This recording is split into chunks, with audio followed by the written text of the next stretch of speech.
Assalamualaikum and hi everyone. My name is Nur Shazwani binti Azman, together with my group members Nur Fariza binti Isa, Nur Zarifah Huda binti Hashim and Muhammad Shazwan bin Lay. We are from University Technology Malaysia, Faculty of Built Environment and Surveying, majoring in Bachelor of Science Geoinformatics. I would like to present my third group project for Survey and Mapping 2 subject with course code SBEG 1373. In this video, we will be focusing on Airborne LiDAR for survey and mapping. LiDAR, which stands for Light Detection and Ranging, is a technology based on the laser beam. It is an optical remote sensing technique that shoots out the laser beam towards the target through a specific road while time is taken to measure the reflection and the laser once it hits the target and is received by the sensor. These sensors or receivers record the precise time starting the laser pulse leaving the system until it is returned to calculate the range of distance of the sensor with the object. Airborne LiDAR is where the LiDAR or laser scanner is attached to an aircraft during flight. It creates a 3D point cloud model of the landscape. This technology is currently the best to model the landscape as it gives details and accurate method to create digital elevation model (DEM) and digital surface model (DSM), which can be replaced with the photogrammetry technology. In short, Airborne LiDAR can be defined as a technology that provides landscape data using its scanner that scans the surface of the ground and measures the distance between the system and the object being scanned to produce a 3D model for other purposes. The objectives of this project are to give exposure to various applications in survey and mapping, especially regarding Airborne LiDAR, to understand the theory and concept of Airborne LiDAR, to discover the development of instrument and applications of this technology, to gain knowledge about the process in conducting the technology with details starting from planning, instrument use, software, and hardware used, to understand data acquired from the instruments and acknowledge the output, to determine the accuracy of instrument and analyze the data, and to sum up the key points regarding Airborne LiDAR in survey and mapping. Theory and concept of LiDAR technology. Light detection and range LiDAR mapping is a method to generate an accurate and directly geo-referenced spatial information about Earth's shape and surface characteristics. The LiDAR device is mounted on board of an airplane in the typical cases, and the system scans the ground with laser from the air, hence the term airborne laser scanning. This technology is analogous to radar that use microwave or radio waves, but LiDAR technology uses waves for measurement in the visible spectrum. LiDAR uses a laser to illuminate the target object and to study the resulting reflection. Since a narrow laser beam is being used, information on very small targets with high resolution can be obtained very quickly. This photogrammetry technology is superior and has thus received significant traction for its measuring capabilities. LiDAR photographs objects using visible, ultraviolet, or near-infrared light. It can focus on a wide variety of materials, including non-metallic objects, rocks, rain, cloud, chemical compounds, aerosols, and even single molecules. A narrow laser beam can map high-resolution physical features. There are two classes of remote sensing technologies which differentiate between the energy source used to detect a target, which is active system, and passive system. Passive system detect radiation produced by an external energy source such as the sun, whereas active system produce and direct energy toward the target and detect the radiation afterward. LiDAR systems are active systems because they emit light pulses and detect the reflected light. This feature makes the processing of LiDAR data at night when the air is usually cooler and the sky has less air traffic than during the day. LiDAR is a method of remote sensing which uses a laser for measuring distances. The electromagnetic spectrum is defined in the term of wavelength. The measurements of the remote sensing LiDAR pulse in the near-infrared band use laser pulse from a low-altitude aircraft to transmit and receive electromagnetic radiation. They calculate the vertical distance from the aircraft to the ground by knowing the time of return and the speed of light. Light pulses are emitted from a laser scanner, and a portion of photons are transmitted back to the scanner when the pulse reaches a target. Because of the scanner position, pulse directionality, time between pulse emission and return are known, the 3D position XYZ coordinates from which the reflected pulse is calculatable. According to the figure, an airborne LiDAR system consists of an airborne platform, such as aircraft or helicopter with the scanning laser mounted in it, which used to generate short-wave laser pulses in a few nanoseconds, transmit them to the ground, scan the ground underneath while firing pulses, receive the return signal in the return waveform, calculate the return pulse travel time, compare each return pulse consists of most significant return, first, last or multiple return, with the Global Navigation Satellite System GNSS time and the scanning angle at which the pulse was transmitted. GNSS receiver works in coordination with a ground-based GNSS base station receiver and observe the aircraft location. Inertial Measurement Unit (IMU) sensor, which observe the orientation and acceleration of the aircraft at higher frequency. Onboard computer, which uses the GNSS time and achieve raw data for different data produced by the above sensors.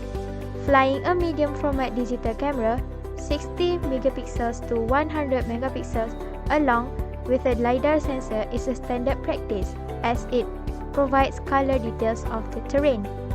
Next is instrument, hardware, and software. In the instrument section, we are going to discuss about LiDAR sensors and GPS. A sensor on LiDAR instrument measures the amount of time it takes to bounce back on each pulse. Light travels at a constant and known speed. Thus, the LiDAR instrument can measure with high precision the distance between itself and the target. This section will be briefly discuss about the different form of LiDAR sensors. Multispectral LiDAR is a technique which is receiving intense interest from many researchers at the moment and is growing rapidly, especially in forestry. The core principle is that the use of LiDAR multi-wavelengths can more effectively discriminate between the types of surfaces from which the echoes reflect. The intensity of the return pulse is similar to the image case and can help in the classification of LiDAR data. Multispectral LiDAR can distinguish between different surfaces as it uses lasers with wavelengths that can differentiate chlorophyll level in some cases. The multispectral LiDAR has the potential to be used in classification and environmental applications of 3D land cover. Next is linear mode LiDAR (LML). In this LiDAR sensor, a single laser pulse is transmitted and received at the sensor. Every 2 consecutive pulses are separated by a sufficient time gap to transmit the next pulse only after receiving the previous pulse. In general, infrared wavelength are used as their reflection from most topographical features is sufficiently significant to record their return on the receiver to produce a coordinate. Zigzag or parallel line patterns are the most common scanning mechanism employed in those sensors. Along with the elliptical scanning, a few sensors were also proposed. In terms of flying height, these sensors have drawback because higher altitude contribute to a reduction in the pulse repetition frequency and thus reduces the energy of the signal entering the receiver. These sensors are good for surveying small areas up to 2,000 until 3,000 square kilometers. Next, we have Gauge Mode LiDAR (GML) and Single Photons LiDAR (SPL). Unlike linear mode LiDAR, both GML and SPL can measure range by detecting even a few return laser photons. Similar to LML, the sensor is fit in at the bottom of an aircraft looking downward. The scanner scans the aircraft in a circular pattern while moving ahead. Every second, around 60,000 such sets of pulselets are generated, producing 6 million possible measurements every second.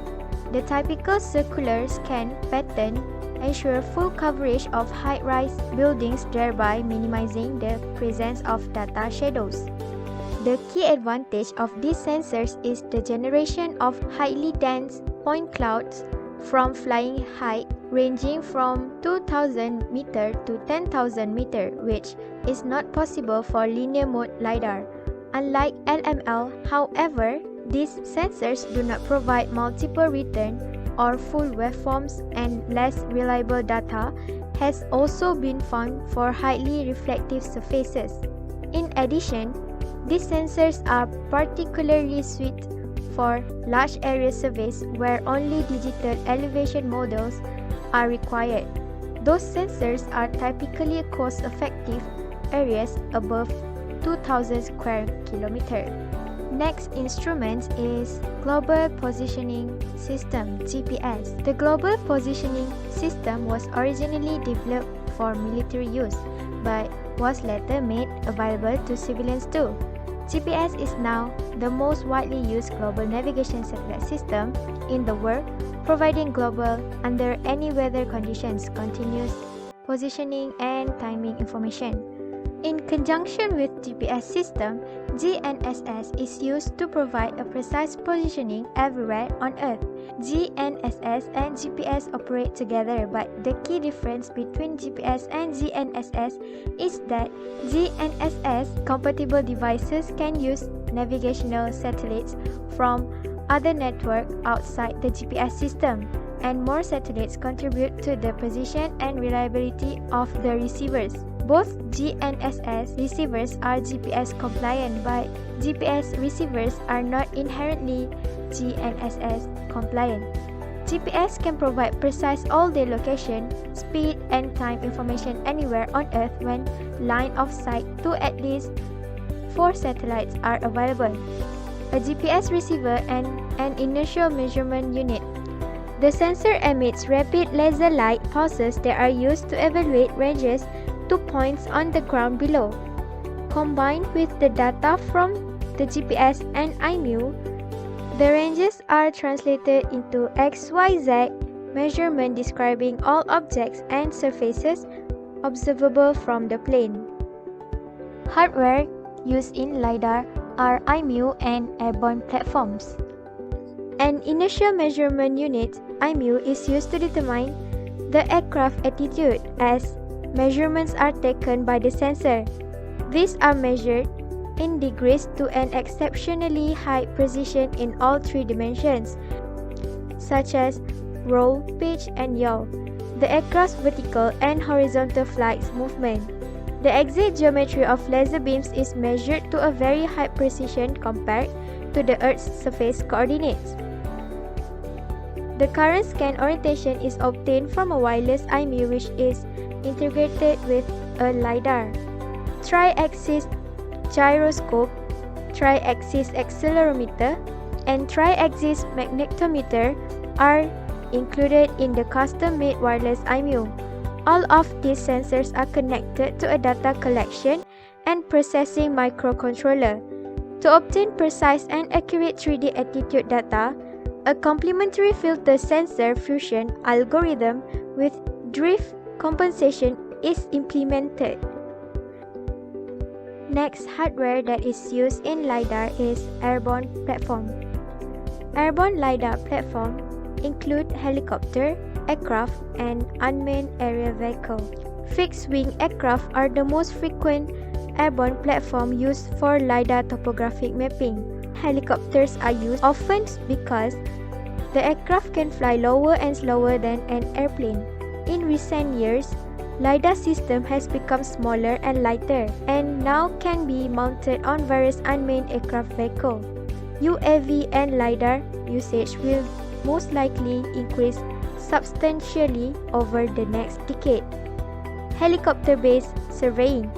In response to the need of extremely detailed pavement surface mapping, a system has been developed for installing a large format survey camera on a helicopter and is available for projects requiring similar level of detail.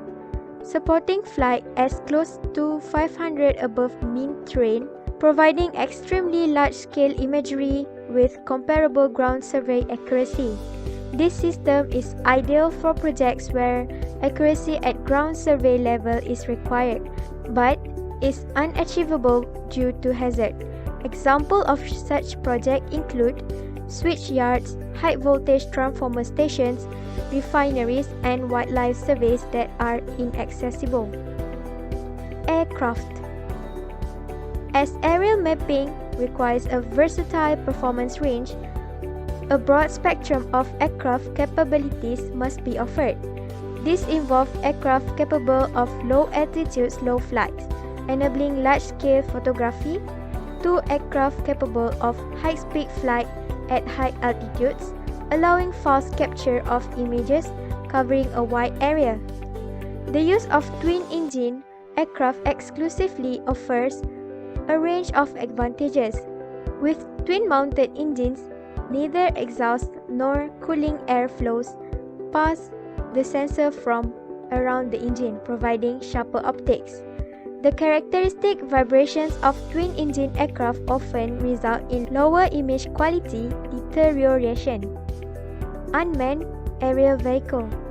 LiDAR sensors are also installed for mapping and surveying applications on UAVs and on other unmanned vehicles. Unmanned LiDAR systems offer considerable savings in time and cost over traditional manned mapping and surveying methods. When paired with a GPS receiver, inertial measuring unit, IMU, and onboard computer, a LiDAR sensor can be mounted on a drone or UAV and can be used for scanning a wide area, measuring tens of thousands of points per second. The time interval data for reflection is post-processed, converted to distance, and correlated with GPS receiver and IMU data, which provide highly accurate information on the position and attitude of the unmanned aircraft respectively. Software. LiDAR processing systems are various and increasingly growing according to the changing sector and consumer needs. Furthermore, those with programming skill and know-how experts may prefer to write their own programs for their own needs. Some programs such as LAS tools, Fusion, and Opals were specifically designed for LiDAR processing and analysis, while others are well-known GIS and remote sensing software with LiDAR functionality as well. The softwares are LAS tools. LAS software offers any tool needed from raw data processing to analysis and extraction of variable data. Fusion. Fusion is a software tool for viewing and analyzing LiDAR developed by the Silviculture and Forest Models team, U.S. Forest Service Research Division. Fusion also deals with IFSAR and datasets for the terrain. It is a free software designed to process and analyze LiDAR data efficiently. OPALs. OPALs are also known as Orientation and Processing of Airborne Laser Scanning Data, developed by researchers at the University of Technology in Vienna, provides a complete chain of tools from raw data processing to variable extraction and various applications. Quantum GIS. One of the most common open source GIS system is the Quantum GIS or QGIS. QGIS processes LiDAR data through the LAS Tools program, which can be installed as a toolbox of its own. ENVI. In addition to its efficiency in processing and analyzing LiDAR datasets, ENVI has a variety of functions for GIS and remote sensing analysis. GIS professionals, remote sensing scientists, and image analysts use ENVI image analysis software to extract meaningful information from imagery for a better decision making. ArcGIS. Esri's ArcGIS family is one of the most widely used GIS software. It also has its own tools for handling, processing, and analyzing LiDAR datasets. Fugro Viewer. Fugro Viewer is about robust, user-friendly freeware designed to help users make the most of their geospatial information. It is design compatible with different types of raster and vector-based geospatial datasets, including photogrammetric, LiDAR, and IFSAR data. AirDAS Imaging. AirDAS Imaging is a commonly used remote sensing program which also provides LiDAR tools. The next section is type of data. LiDAR can be stored in a wide variety of formats, as with most elevation data. The native data is presented as point cloud that can be processed to construct DEMs or thin surface, and the surfaces that can be used to produce contours. Laser file, LAS. A binary format called as LAS was introduced with the large scale of LiDAR data collection to handle and standardize the way LiDAR data was constructed. This file format is the most suitable as LAS files contain more details, binary, and can be read more effectively by the importer. The LAS file is intended to contain data records from LiDAR points. Software that incorporates data from the GPS, IMU, and laser pulse spectrum to produce XYZ point data will typically place the data in this format. Each LAS file's header portion contains attribute information about the LiDAR survey itself, data extents, flight date, flight time, number of point record, number of points by return, any data offset applied, and any scale factor used. For each laser pulse of a LAS file, the following LiDAR attributes are preserved: XYZ location information, GPS timestamp, intensity, number of returns, return number, point classification values, scan angle, additional RGB values, scan path, flight line age, user data, point source ID, and waveform information. Also, this information can come in text file. Next data type is text file. As mentioned before, LiDAR data can also be viewed in text format. The most important information which describes each pulse is classified as X, Y, Z, I, R, N, and C, where X, Y, Z are the echolocation coordinates. I indicates the intensity of the echo or its energy, and represent the number of returns obtained from a single pulse, and R indicates the order or return number of those echoes. The methodology of work. The process of measuring the exact distance through LiDAR appears to be more incredibly fast, as the speed at which light travels are so fast, whereas the light travels approximately 186,000 miles per second. Proof that both laser light travels and light travels are extremely fast. However, a distance from a point to another point can still technically calculate.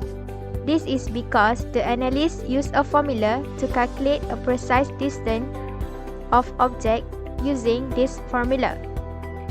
The distance of object is equal to speed of light times time of light divided by 2. These light pulses together with the information collected by the airborne system are then proceeded to be used to generate an accurate 3D information about the Earth's surface and the target object.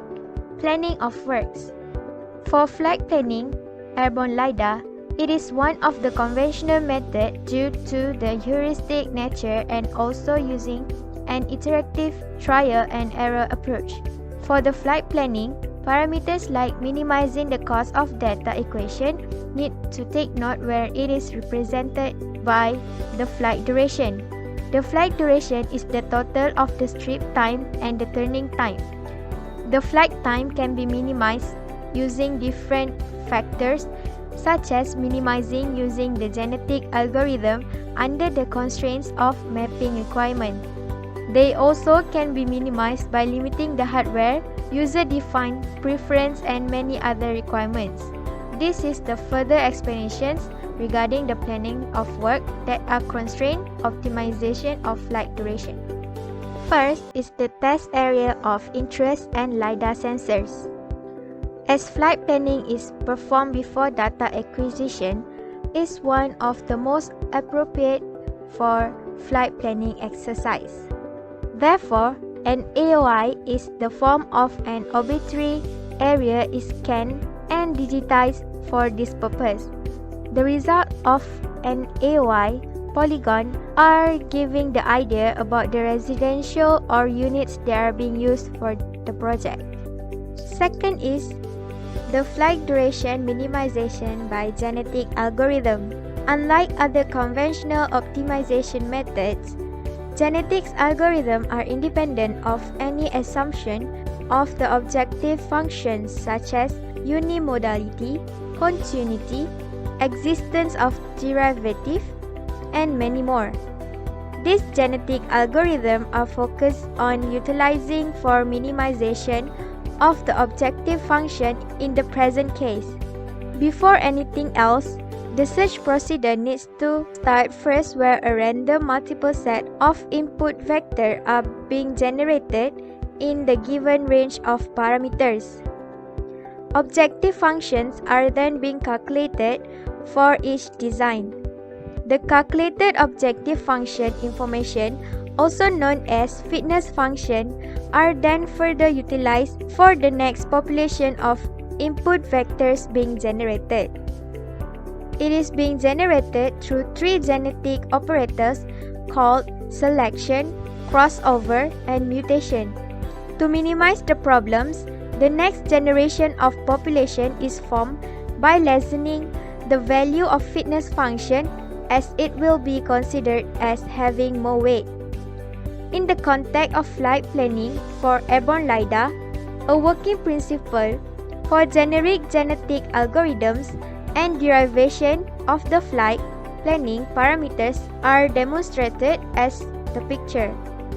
It shows the generic process of genetic algorithms for the flight planning system, with user inputs such as range of parameters, AOI, data requirements, or anything else that can be used as an input, samples, or population of parameters are created as combination of random values for the parameters depending on their own range.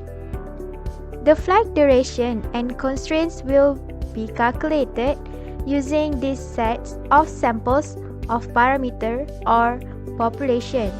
The information that corresponds with the flight duration value is then being passed to the mating pool. The mating pool functions as a generator to generate new sets of samples using 3 genetic operators, which is selection, crossover, and mutation. This process of regeneration is repeated a few times depending on the iteration, which is also called generation. Once specific or prescribed number of the generation are completed, the genetic algorithms are now providing the values for the best sample for the last generation in the parameters. Next is numerical implementation of optimization scheme. Airborne LiDAR data is collected by flying an aircraft equipped with technology like sensors in certain flying direction. The length of flight line is assumed or considered from one end of the AOI to the next end of AOI, and the width is determined by the swath that maintains the sufficient lateral overlap with neighboring strips. In order to determine the coordinate strip and the flight lines, the coordinates of the point of upper and lower edges of the flight strips with the AOI boundary are calculated, and maximum of these are taken as coordinates of the end of the flight strips. A real-coded genetic algorithm known as RGA codes is developed to perform optimization. Details like pertaining to reproduction, mutation, crossover, and constraint handling strategies are documented in the code. The RGA code can generate both continuous and discrete parameters using random number. The process of work. The flowchart shows the process of work to operate LiDAR system. Process of data. After processing by software, the original data obtained from airborne LiDAR can be diluted with all kind of digital image, which can generate all kind of remote sensing and survey. All data processing streams from data collection to output can be divided into 5 main parts, namely data collection, pre-treatment, filtering and point cloud classification, fusion and application of LiDAR and other remote sensing data, extraction and simulation of ground objects using LiDAR data. Output. LiDAR laser return. Laser pulses emitted from a LiDAR system reflect from objects on and above the surface of the ground, such as vegetation, buildings, bridge, and others. One laser pulse emitted may return as one or more returns to the LiDAR sensor. Any laser pulse emitted that encounters several reflective surfaces as it travels toward the ground is divided into as many returns as reflective surfaces do. The first laser pulse return is the most important return, which will be correlated with the highest feature in the landscape, such as a tree top or a building's roof. The first return can also reflect the ground, in which the case LiDAR system can detect only one return. Within the laser footprints of an outgoing laser pulse, multiple returns are able to detect the elevation of several objects. In general, the intermediate returns are used for vegetation structure and the last return of models of bare earth terrain. The last return is not always from a return to the ground. For example, a situation where pulse reaches a thick branch on its way to the earth and the pulse does not ultimately reach the ground. The last return is the case is not from the ground but from the branch which reflected the entire laser pulse. LiDAR point attributes. Additional information is stored together with every positional value of X, Y, and Z. For each laser pulse recorded, the following LiDAR points attributes are maintained. Intensity, which indicate the laser pulse force which created the LiDAR point. Return number. Depending on the features it is reflected from, the capabilities of the laser scanner used to capture the data, and emitted laser pulse can have up to 5 returns. Number of return. The number of return for a given pulse reflect the total number of returns. Points classification. Every post-processed LiDAR point can have a classification that defines the type of object that the laser pulse has reflected. LiDAR points can be classified into several categories including bare earth or soil, canopy top, and water. In the LAS file, the various classes are defined using numeric integer codes. Edge of flight line. The points are symbolized against a value of 0 or 1. Points flagged at the edge of the flight line are given a value of 1, with a value of 0 for all other points. RGB. RGB bands, red, green, and blue, can attribute to LiDAR data. This attribution often comes from imagery that is collected with the LiDAR survey. GPS time. The GPS time is timestamp for the aircraft on which the laser point was released. The time of the week is in GPS second. Scan angle. The scan angle is a value between -90 and +90 in degrees. The laser pulse at 0 degrees is at nadir, directly below the aircraft. At -90 degrees, the laser pulse is on the aircraft's left side, and at the +90, the laser pulse is on the aircraft's right in the direction of takeoff. Scan direction. The direction of scanning is the direction the laser scanning miner was traveling when the laser pulse was output. A value of 1 is a positive direction for scans, and a value of 0 is a negative direction for scan. A positive value means that the scanner travels from the left to right in the direction of the in-track flight, and the reverse is a negative value. Accuracy and analysis.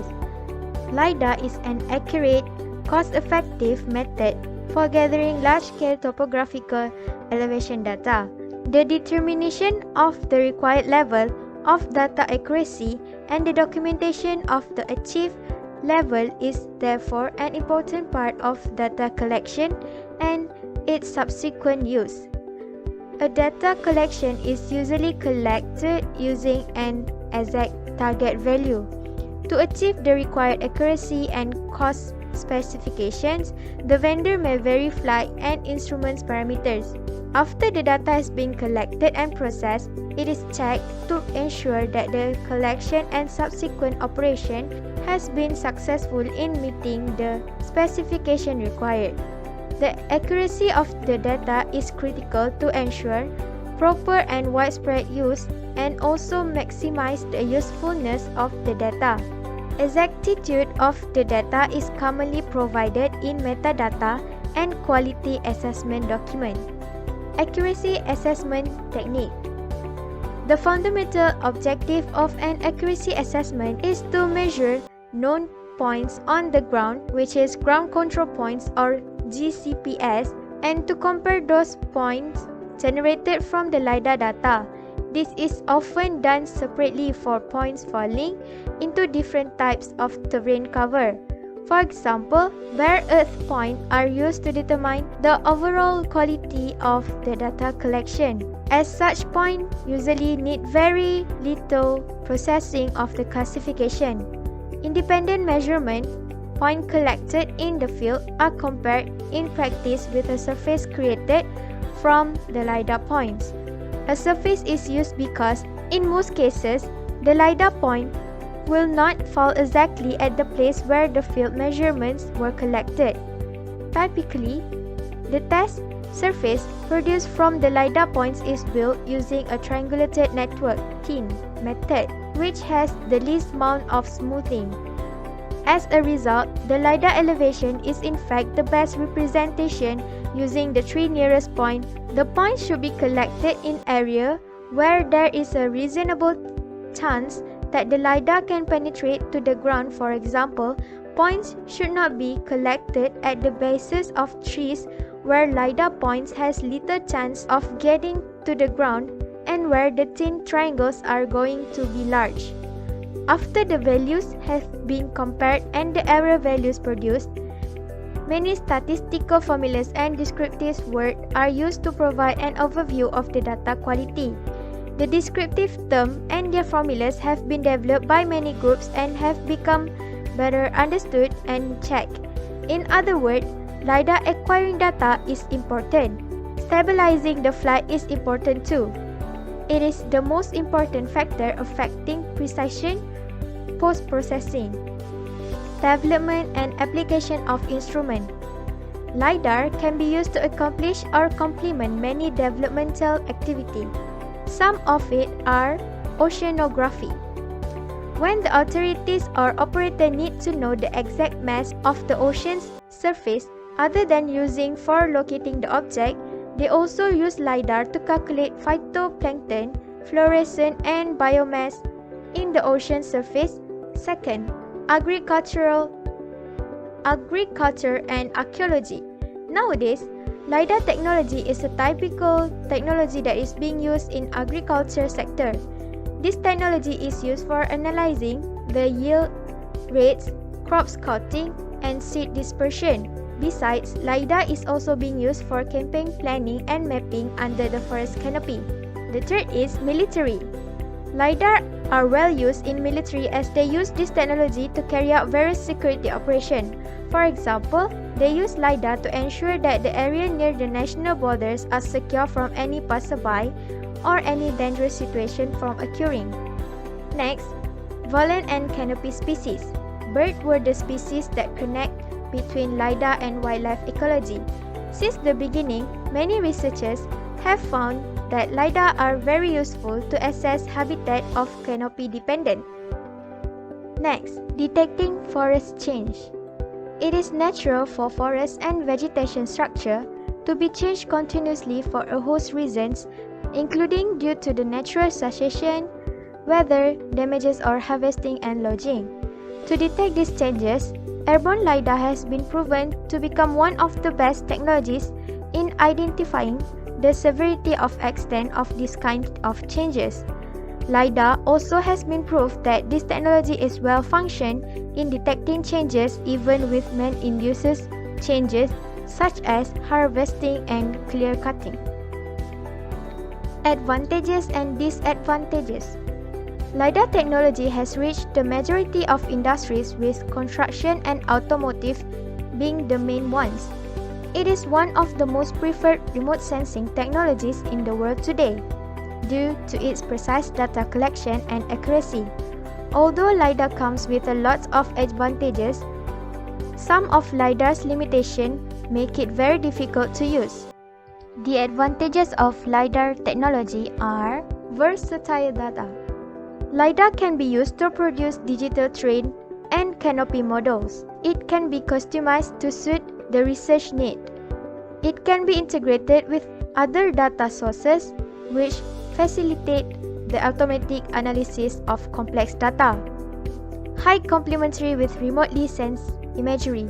LiDAR offers highly complementary data that can be used in combination with satellites and aerial image.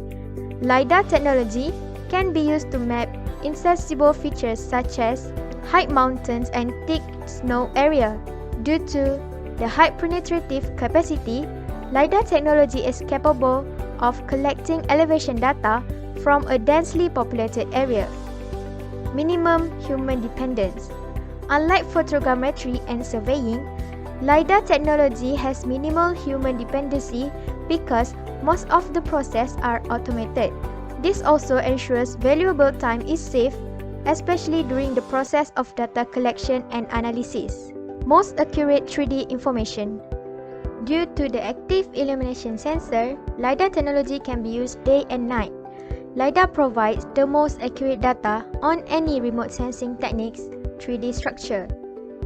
Low cost operating.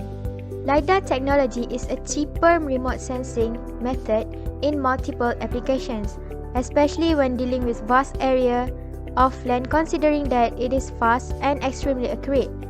It has been found by comparative studies that LiDAR data is cheaper in many applications. This is particularly considering the speed, accuracy, and density of data.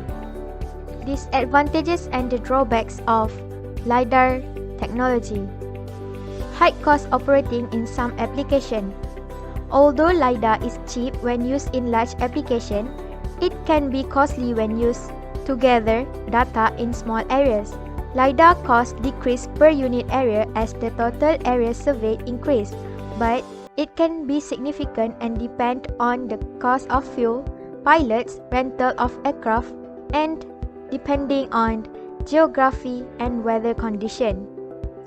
Production, analysis, and interpretations are technically complex. LiDAR data processing is time-consuming and technically challenging, especially for the inexperienced, and may require expertise in GIS and remote sensing for proper use and interpretation, depending on the task. For that reason, analyzing the data can take a lot of time. Complex data collecting. Due to the refraction effect, LiDAR pulses can be influenced by heavy rainfall or low-hanging clouds, but it is still possible to use the collected data for research. LiDAR technology cannot work at altitude above 2,000 meters because at this height, the pulses will not be effective. For certain cases, the laser beam used by LiDAR pulses are typically intense, and this can impact human eye. Conclusion and recommendation. Analyses are performed with the high-precision LiDAR-based method and have led to the following conclusion. The LiDAR technique appears to be more reliable than the other traditional visual method due to its better resolution that is not affected by illumination, color contrast, and observer-related subjective factors. Compared to the other traditional methods that require an experienced professional, which also provide results that are often being generalized and less detailed, especially for the inaccessible part like cliff. Even though some are still saying that traditional method and LiDAR method are providing the same data, it is crystal clear to mention that LiDAR data are much more detailed that can be analyzed multiple times by various field teams and with different techniques. The boundary conditions presented in this report are valid in general and can be implemented worldwide on different fields or stages. We believe that we are lucky enough to access this kind of technology that enables the data acquisition, fusion of baseline cartographic data and digital photos are possible for us to acquire in a much shorter time period, as this technology is not time-consuming compared to other conventional methods. We also believe and recommend every part of this field of work to keep using the advanced technology and improving the parts that are less convincing, as this airborne LiDAR technology will be a very promising technique in a different field of area.